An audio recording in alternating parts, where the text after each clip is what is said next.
Последните неколку дена повторно е актуализирана можноста за размена на територии, овој пат помеѓу Македонија и Србија, при што Прешевската долина, каде што во мнозинство живеат албанците, би се приклучила кон Македонија, додека делови од Република Македонија околу Куманово и Крива Паланка би се припоеле кон Србија.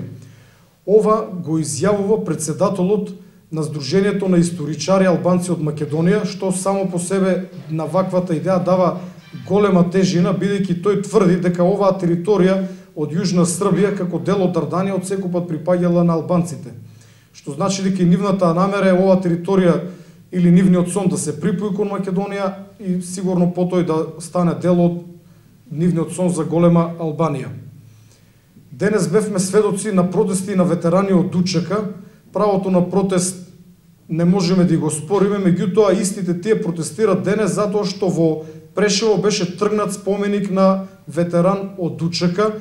Повторно за неколку дена имаме реакција на албанските екстремисти за две различни теми. Додека едниот од нив тврди дека треба да има размена на територии, другите сметат дека споменикот не требало да биде тргнат, односно се мешат во внатрешните работи на Србија.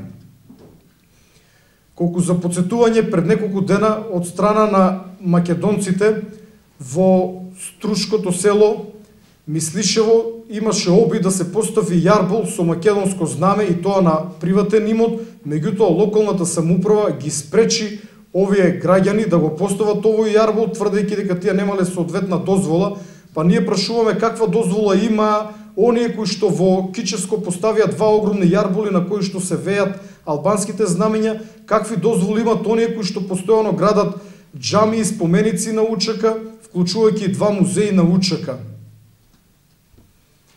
Една од појавите која што посебно загрижува е бројот на живородени македонски деца кои што за 2012 година за прв пат се помалку од 50% од вкупниот број на живородени деца.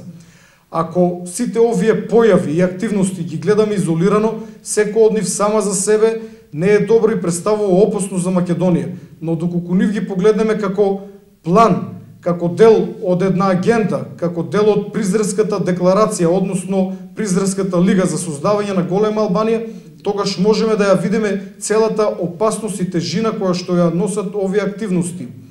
Додека ние македонците се меѓу себе секојдневно се припукуваме кој од кој е поголем предавник, сведоци сме дека екстремните албанци си ја терат идејата за создавање на голема Албанија. Еден ден кога ќе се случи тоа, ќе се чудиме како дошло до тоа, како што во 2001 година некои се чудеа од каде одеднаш сега се појавија вооружени формации на ОНА, односно на УЧК во Република Македонија.